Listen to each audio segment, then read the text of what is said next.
Hi guys, welcome to the Mahker question and answer day.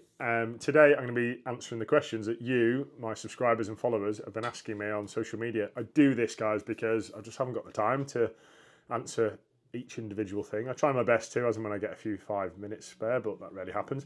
Anyway, here we are, and you might be wondering what these beautiful things are. So this is a brass end cap for my lovely billet drive flanges. This is one that's in aluminium that's been Cerakoted black, and this is a stainless steel one. So Richard, one of my really good clients, contacted me and said, Dave, he said, I think I want titanium ones. Actually, I think I want brass ones. And what doesn't help is that I start throwing ideas and my head starts ticking. So I just thought, you know what, why don't I just offer them all? So the next run that we're going to be doing of these, I'm going to be doing some blank, tempted to do some silver, maybe gunmetal, whatever is available in Cerakote, basically. So drop your ideas, guys, in the comments what you think these would look good in, in your wheels. Most people run black wheels. Some people run limestone wheels. I think limestone would look good in these flanges, and I'm sure you can appreciate the quality in these, the quality in the machine work that's gone into these. Anyway, let's go for it, Ben. Okay, first question. What would you say is the best engine for pulling? So that's a tough one. So depending on if you want a fuel tanker behind you or not, the M57 wins hands down. So if you're thinking about towing, working, grafting for a living, an M57 is the one for you, or an LT4 if fuel is no object. From the same viewer, do you still do the 5.9 Cummins? So that's a bit of a... We've got one left penciled in the diary, and that's only because we have one engine left in stock that's been fully rebuilt and came out of a previous vehicle that we sold to a new customer that needs to be done. So that's going to be happening sometime in 2025. The Cummins, I'm getting away from it, guys, because it's a big, cumbersome engine. And I want to say I've had 3 customers that have asked me to take the Cummins out. One, we've installed an LS3, and one we installed a 6-speed 535D engine. And I just don't like doing a job twice, guys. So that to me is, cut while you're ahead, but we have got some amazing Cummins swaps out there. We've done a few 130s, they're still going out strong, they'll pull a house down, but it's just a big heavy engine that, for me, it makes them the ultimate towing machine, but it doesn't make them the ultimate defender. 6-speed auto on an M57, what oil cooler do you recommend? It's for a 90, regularly towing 3.5 ton. Right, so I would recommend a 25 row. You can fit one in the front of the grille. You can fit one anywhere, really, guys. We've mounted one, like on Ethos, we mounted one right at the bottom of the radiator, so you've got that half exposed between the radiator and the bottom of the grille. The trick is airflow. Airflow is maximum, but also if you're mauling and you're not getting enough airflow through the front, I would recommend a fan. So something like a Spal 25 with a set of little Spal fans, oil cooler fans, with maybe a little thermatic switch that you can get a little inline one that when the fluid is transmitting past the switch, once it reaches 80 degrees, the fans come on. And what water running temp would you expect to see while towing? Oh, that's an interesting one. So lots of customers have gone, Dave, my engine's cooking. What you've got to remember, guys, is a sealed system. So most people think 100 degrees is boiling. It's boiling when it's in a pan on a stove, but that's because it's open to atmospheric pressure. When it's a sealed unit, guys, you can exceed 100, but only for short periods. Someone's probably going to tell me I'm wrong, some perfectionist out there.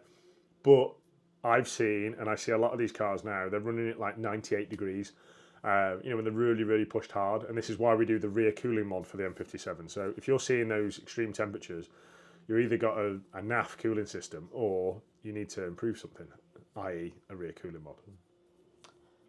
Your favourite topic, wax oil. If wax oil isn't very good, what's the best option if the budget doesn't allow for a full body off restoration? Lanagard, Dinitrol, something else.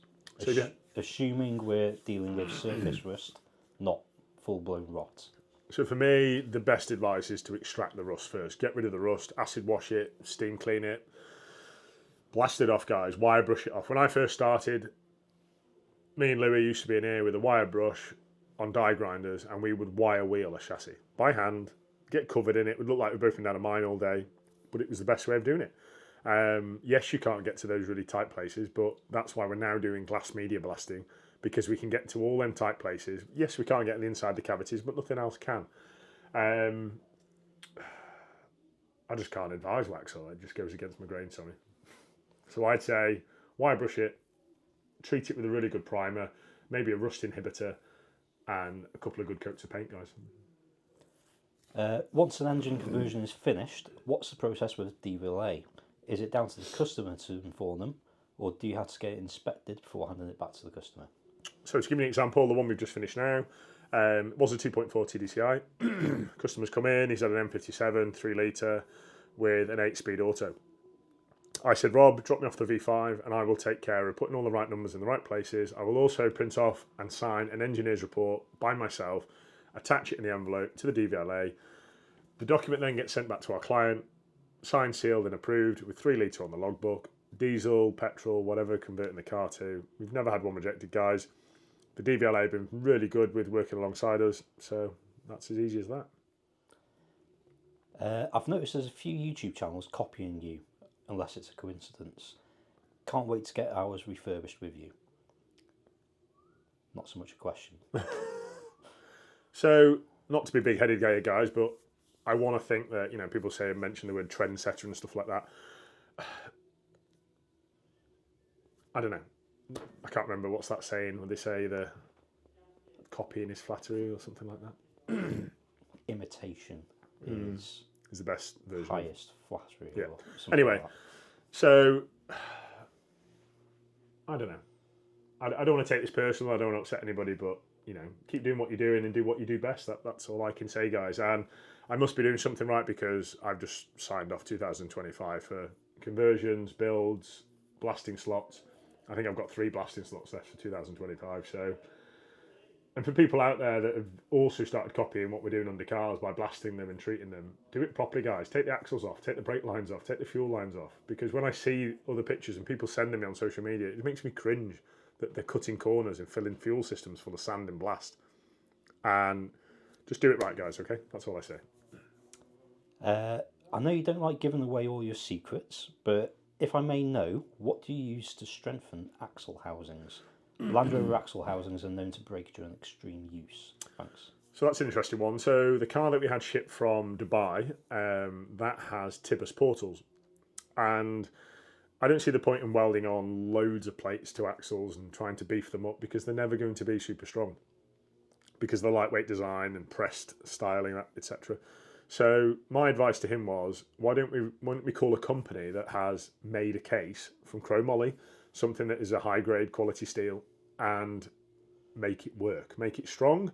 It's been designed, it's been reworked, and it's proven. We've run probably, I want to say about 5 pairs of these axles on high power cars, supercharged engine swaps, and we've yet to see an axle fail. So instead of wasting time, guys, putting bracings on and things like that, you can do it. You can put gussets in places, but the weak link is where your swivel bolts on. Land Rover made a mod that was like a cup that basically bolts to the radius arm and hooks underneath the flange to stop your wheel coming off, but it doesn't strengthen it. A lot of people say, oh, it's an axle strengthener. No, it's not. It's an axle saver. So it won't stop the stub axle snapping off. It'll basically stop it falling off and stop your wheel falling off. But it'll still be a scary ordeal nonetheless. Why don't you use BMW M V8 engines and gearbox combos over other V8 engines? Interesting one. So I want to say that I've mastered what I know, and I never want to offer something to a customer unless I master it. That's just my business model, my ethos, and as my person and my staff. I see many other companies out there. There's a company that I've just seen that fitted, I think it was a BMW V8, and I don't know, it sounds all right. Any V8 sounds good when you make a nice exhaust system, but I want a V8 that is strong, reliable, robust, and more than anything, is durable. So I want my customer to ring me. So I've just had a message now off Rob, who's just gone home in his new 8-speed M57 swap, and he's grinning ear to ear. I was just seeing a video.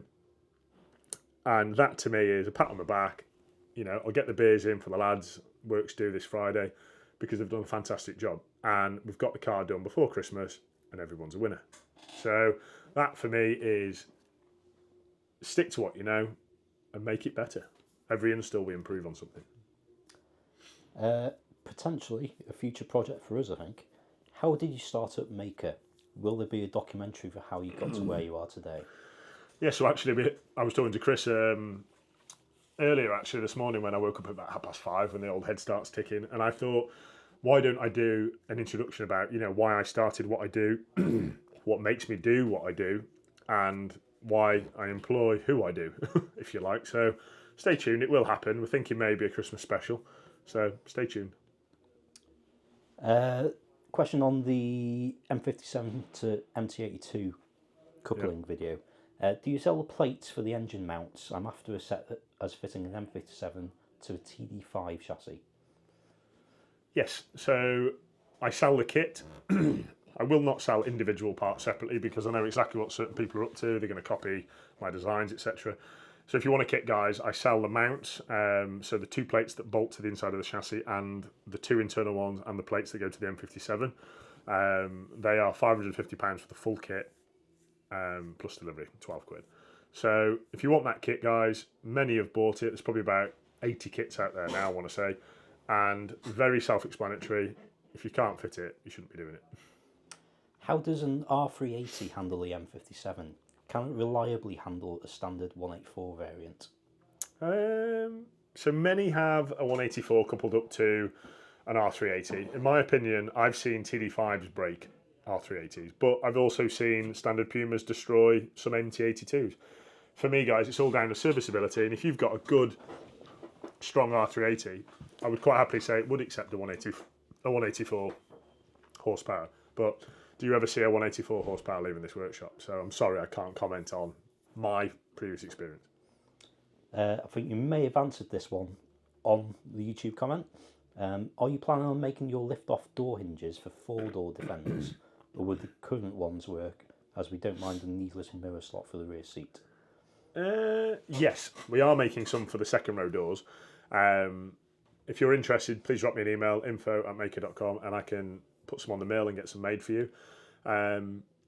We haven't pushed those as much as a product because we've just been focusing on builds here in the workshop. But next year we've got some really exciting things, and I've literally just mentioned to Dave, the engineer that works alongside me, how cool would it look for some series hinges in bronze?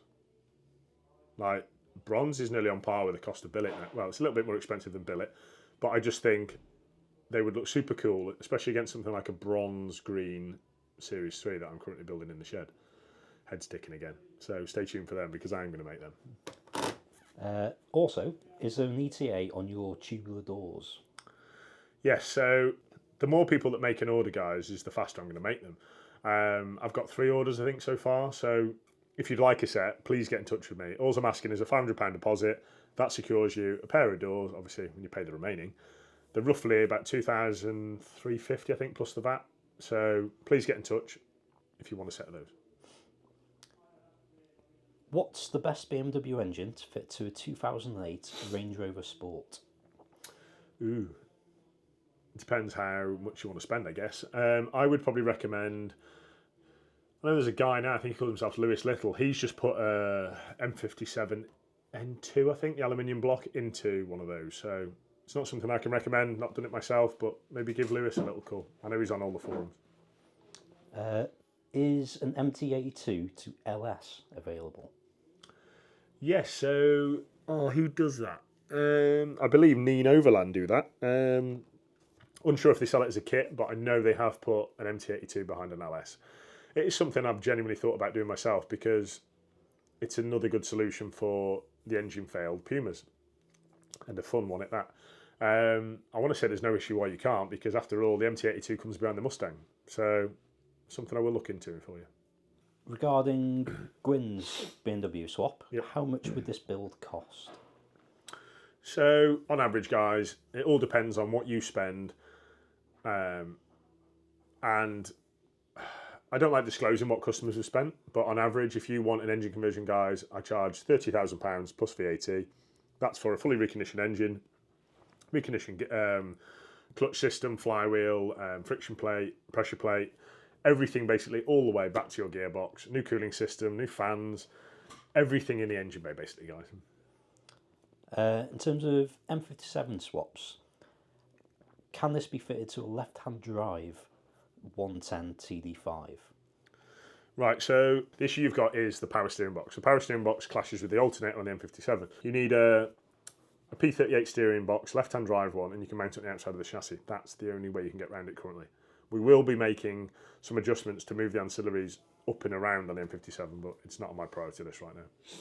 Again, on the M57 to MT82 video, from what I've read, the MT82 is not the toughest gearbox. Will this setup work on any other, such as Tremec T56? Maybe have you thought about a Japanese box? So this is the thing that really frustrates me, right? So I would rather people take things on like your face value, you know, how you find them. If you go on Google and type in, have I got cancer? It will convince you have got cancer, in my opinion, right? If you go on anything, it will convince you on the internet. So the MT82, right, I can tell you now. So when we built Project Ninja, it's a 400 horsepower. I think it was like 1,000 Newton meters of torque, BMW 90. Had an MT82 behind it. It was a heavy duty one built by Winchester Gears. The only thing that ever broke on that box, right, was fifth gear. And the reason why it broke is because we made it so strong, the whole drivetrain, the whole, you name it, everything, right? Something had to give, especially the way I drove it. Phil, who drove it, who owns it. And I remember it was I'm sure it was fifth gear that destroyed itself, spat a tooth off, made a horrible rattle. And Tom said to me, he goes, I'll fit a Transit one day. He said, that's a stronger gear. Tom knows his gearbox is better than anybody. So he sent it back. Gearbox is still strong, still getting a batter in. Every day Phil drives that car. He's not afraid to lay down the boost and spin the tyres and have a bit of fun with it. So I find the MT82, I would quite happily, and I have, took one on a 5,000 mile journey off-road and battered it across Morocco at 100 mile an hour, across sand dunes, in ruts, in ditches, in roads, slid it, drifted it, you name it. We've battered that gearbox and it's still going strong in Matty's Rodent. Don't believe me? Ask Rob. I'd love to know what you think of the new Range Rover diesels compared to BMWs. So, the new Range Rover diesels, I take it you're talking about the Ingenium. So I think the Ingenium is actually a good engine. I've done 40,000 miles in my Discovery 5 and given it a lot of pain. And it's still there, it's still going strong. It tows probably 3 times a week, probably 3.5 ton behind it. You know, I treat it with respect. I service it every 10,000 miles. I do not stick to Land Rover's service schedule because it is utter dire advice. And I find good quality oils, like a lovely Miller's Nano Drive, something like that, and it looks after itself. Okay, last one. What are your thoughts on treating the chassis with a dinner troll? I've had my 90 done a few years ago and it still looks great, but I'm wondering about the capillary action that some undersealing processes produced. Not sure if dinner troll does the same. What's the product you use? Is it a paint or more like a Raptor? So dinner troll, guys, never used it. All I've ever done is removed it. It's quite a good saying, that, isn't it? What I disliked about it, guys, is that Rob had it fitted on Project Rodent that I built for him. That really annoyed me because when it came back in here for its BMW swap, it was bloody everywhere. It was up the chassis, it was up this, and so we steam cleaned the car because when we took it to Morocco, the sand just stuck to it. And it was like, the only way I can explain it, guys, is like Sudocreme. It was like a bit tacky and a bit moist, that kind of thing. And everything stuck to it, including all my mechanics. Anyway, blasted it off, treated the car to a Kent coating underseal, like something like a graphene primer. And then we coated it in an underbody sealant. That does have a similar capillary action. It's used offshore, it's used in the wind industry, things like that. And I'm seeing cars now that have been treated probably 3 years ago at our establishment, and they still look as good as they do. You know, there's obviously touch-ups required where stones have hit underneath, and you know the customer's been off-roading and scrubbed the paint on the deck. Nothing's going to prevent that. So I have no problem if you come to me for a treatment, and if you see some little marks underneath that need touching up, I'll touch them up for free. But my advice is blast it, treat it, paint it. Don't use that wax crap. That's it. Anyway, thanks again for watching, guys. Sorry I'm a bit tired. I feel a little bit under the weather, if you've gathered. But anyway, I'll see you again soon, guys. Thanks again for watching. And please like and subscribe and share the channel. See you again.